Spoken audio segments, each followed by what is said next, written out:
everyone, my name is Jenny. It's time for another Site Review Sunday, and in today's video, I'm reviewing this National Forest campsite behind me. Stay tuned!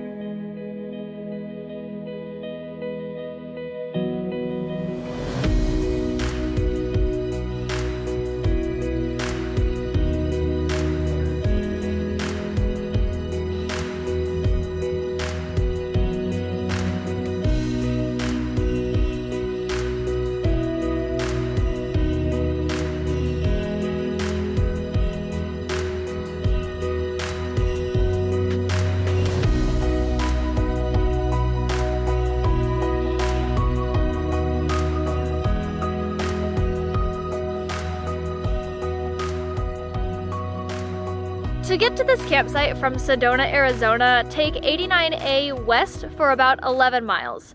This camping road has no marker from 89A, so it's easy to miss. Make sure you use the GPS coordinates to find this camping road. You can find them in the bottom right corner of this campsite review, along with in the description of this video and on my blog post. To get to this campsite from Cottonwood, Arizona, take 89A east for about 7 miles. You'll have to make a U-turn at Angel Valley Road, then continue for another 3/4 mile, and then this road will be on your right. In regards to this camping road, there is no access to or from 89A traveling east.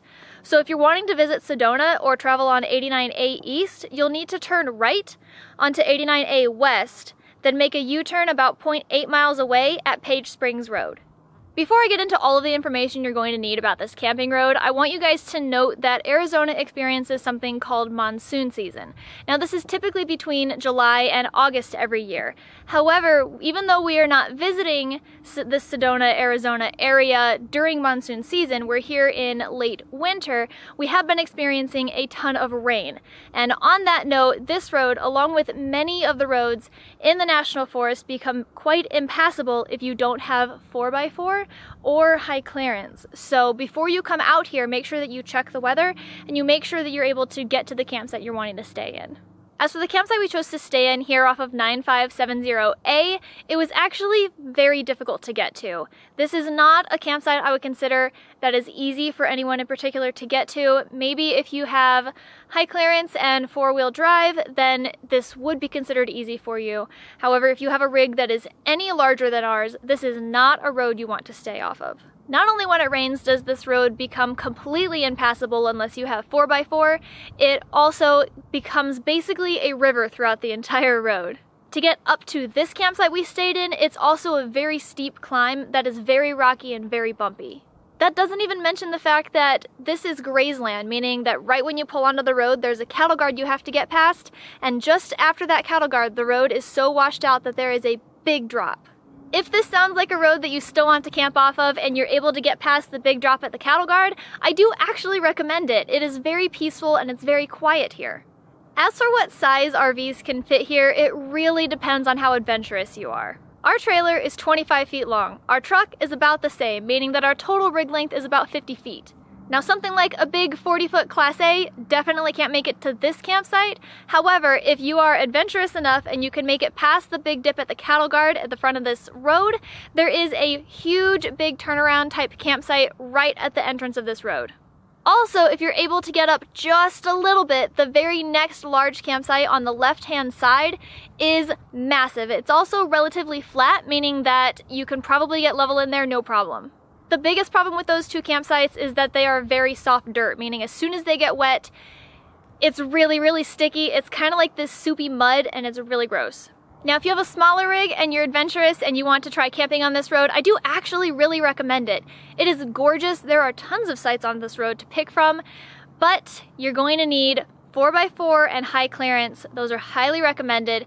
Now, we don't have 4x4, but we do have high clearance. Our truck is only 2-wheel drive, but I want you guys to know that because we only have 2-wheel drive, when it rains, we're stuck. Despite the fact that we have been able to get off of this camping road when it's raining, we have not been able to get back when it is. Now, this camping area we camped in is actually Forest Road 9570A, but there's also 9570 that you can get to from here too.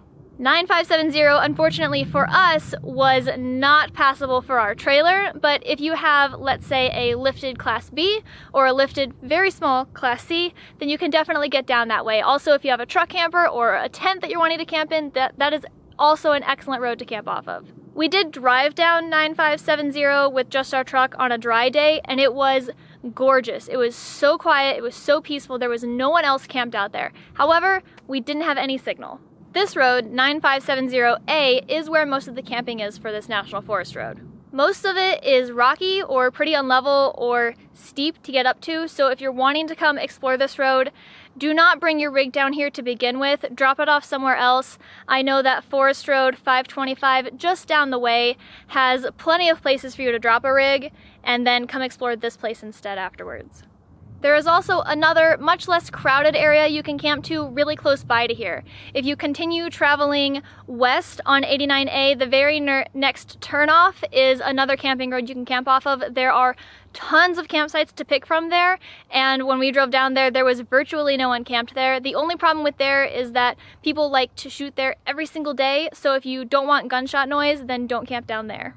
If you have more than just a truck camper or a lifted Class B and you're wanting to come camp out here, please note that most of these campsites are too unlevel to get level at. We were able to get level in this campsite, and as we have walked farther down the road, there is one, maybe two other campsites that you could probably get level in, but again, make sure that you scope it out and walk the campsite before you come out here. Otherwise, you may be thoroughly disappointed in the levelness of the campsites here.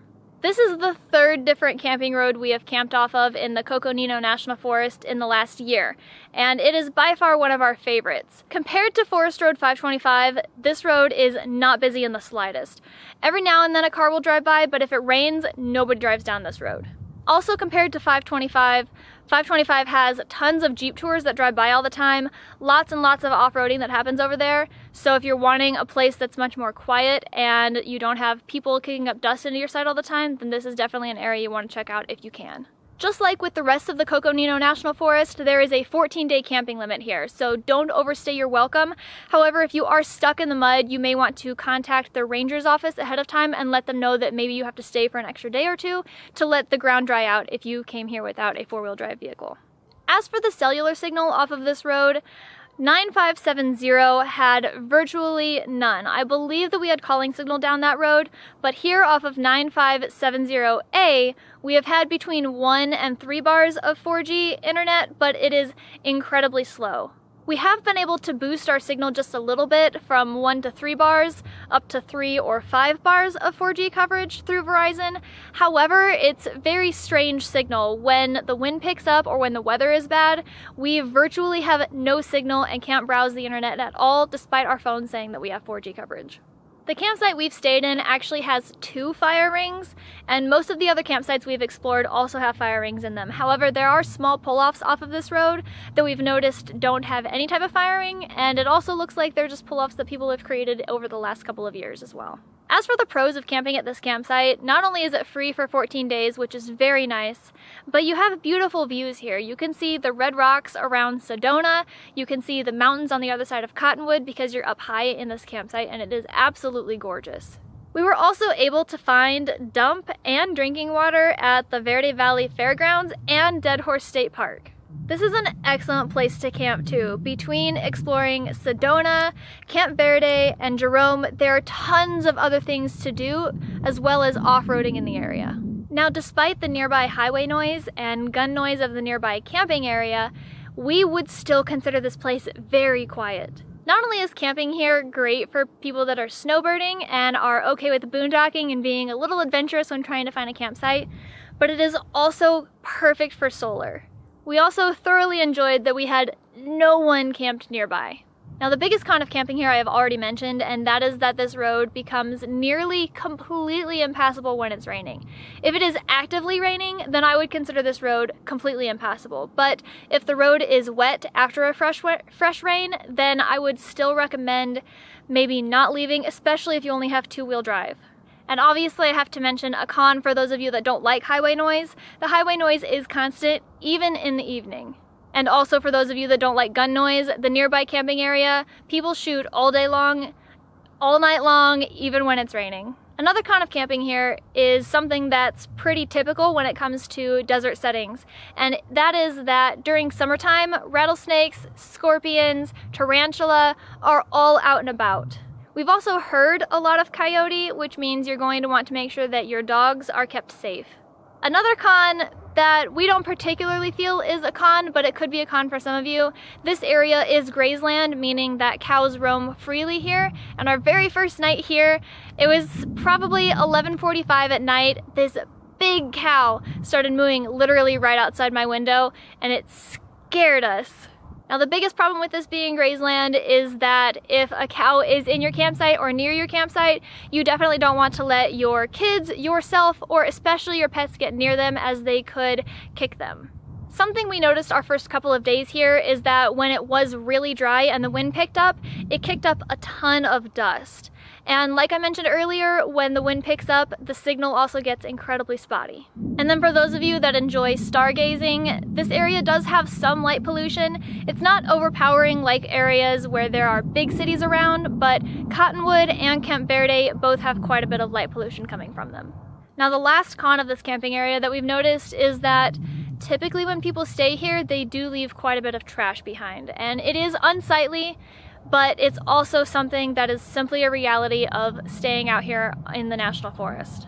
And that brings me to my next point. Camping in the National Forest is normally a very peaceful experience, but when you're surrounded by trash and debris, it can be unsettling. It's important for all of us to follow simple rules when camping the National Forest. Now, that includes pack out what you pack in, and also leave a campsite cleaner than when you found it. Now, we always follow these rules, no matter how frustrating they can be, and this is an area that has pushed our frustrations to the limit. We have had people that camp in the same spot, in the same car, and they come back every couple of days and completely trash it.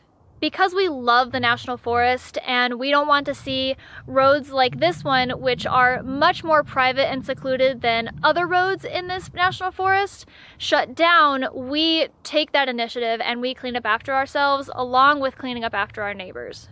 This includes things like taking trash out of a fire pit, cleaning up after our dog, and also walking through other campsites and picking up trash we find there. As frustrating and annoying as it can be picking up after your neighbors that have left trash behind in a campsite, it is something that we should all strive to do because it will keep areas like this open for the long run. I don't know about you guys, but I personally don't want to see any more camping roads shut down in the future. With that note, that is all I have for you guys today for this camping road 9570A in the Coconino National Forest, and I'll catch you guys next time. Bye!